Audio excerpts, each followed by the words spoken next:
not just the variety in our palates, but of course along some of our waistlines as well, that you can tell how we love our food. From the length and breadth of the country, India has so much to offer.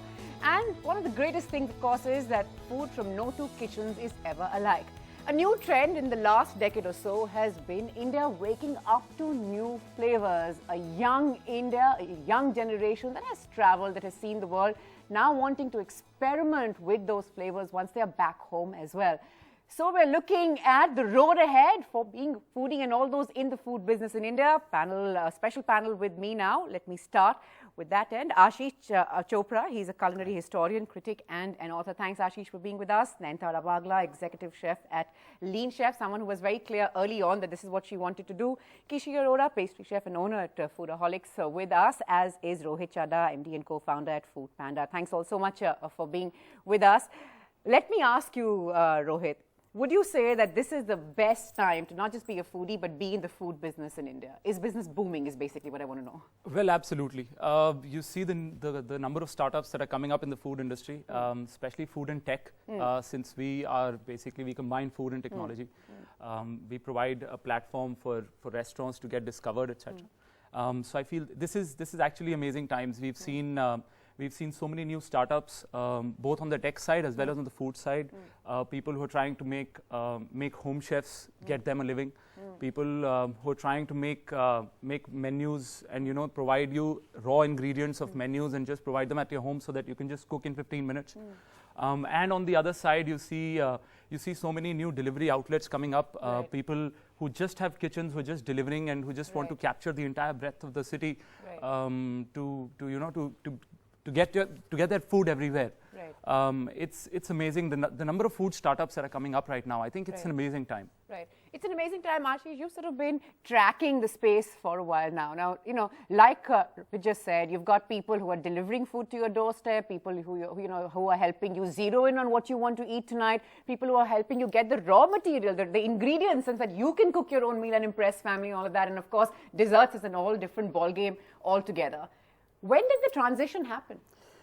See, for the past 10 years, I would say, a lot of youngsters have started working, both the husband, because nuclear families have come up. So the husbands and wife do not have time. So, and at the same time, they're getting a global exposure because a lot of them are working in the corporate sector. So they work hard and, whenever they have their little holidays, they tend to travel too much. And domestic help is very difficult to find. In earlier days, you had servants, you had somebody else to take care of the house, and things were far easier. Now you're on your own. So. Now you're more or less on your own, but that doesn't mean that you can't go hungry. So you are adventurous as far as food is concerned. Right. Kishi, has that been your experience as well? You came back, you talked about moving to Delhi and finding a very different city from the one that you're working in today. What I did was I started up an online bakery, and touch wood, it's just done brilliantly, and I'm still here. I came on a holiday, I've never gone back. So I'm happy, and I think people's perception has also changed. What do you believe is the one thing that worked for you? You went against the grain, like you're saying. Yes. So one thing that worked for me was because what I did was I put up a menu initially, like I did what everyone else did, put up a menu, made sure that, these are the things I make. And I realized a lot of people started copying me. The designs, the styles, but no one knew the difference of the ingredients I was using. I was using a single origin Valrhona chocolate, where there are people making the same thing with Mode chocolate, Not that anything is good or bad, but there's a difference. There's one here, there's one there. What I did was I said, okay, you know what? You want to copy me? Brilliant. How about I just change my menu every day? How about I never repeat a cake ever again? So what I make for Natasha is for Natasha. What I make for Rohit is for Rohit. So, Nayanthara, we are at a time when, of course, business is booming for many of those in the food business. We're also going to look at how so many places are wrapping up before you even sort of hear of them or you've heard of them. That this place I drove past this, it had just been inaugurated and now it's sort of folded up. But I want to ask you, you were very clear early on that this is what I want to get into. How did you zero in on food and what was it like around you? Not just at home, but peers, colleagues? I come from a very diverse family. So the food culture at home is both South Indian, Rajasthani, UP, and we eat out, we travel a lot, like Sir was saying, That really makes a difference. And by the time I was in about class 10, 11, my school luckily was very progressive. They did a lot of workshops and a lot of very scientific methods of finding out what career can suit your personality and what you want to be. Do you think you will be successful in that? You know, we went through a lot of psychometric tests and so on and so forth. That strengthened my belief in this, you know. Post school, I went into a very unique program, which is the Systematic Training and Education Program, which is run by the Oberoi Group. And unlike regular IHMs or colleges, you don't go to college. You're picked up, you're put in the deep end, and you learn how to swim. And that's what kitchens, that's what the food industry is about. Like we're talking about places that open and shut so fast. It's sink or swim. Ashish, what does this say to you? I mean, you know what you want to do. Being a chef is also all about creativity. You know, you're given different ingredients and you play like an artist, like a painter, and how you create new dishes. That's how, you know, being an adventurous chef is all about. Food has, you know, has too many diversions, you know, and it is very diverse, because I'll talk of India especially. Please. India is home to so many communities, so many religions, so many tribes. Each tribe, and our country being spiritual as it is, every celebration is followed by a meal. Every death is followed by a meal. Every birth is followed by a meal. So food is actually an integral part of our existence.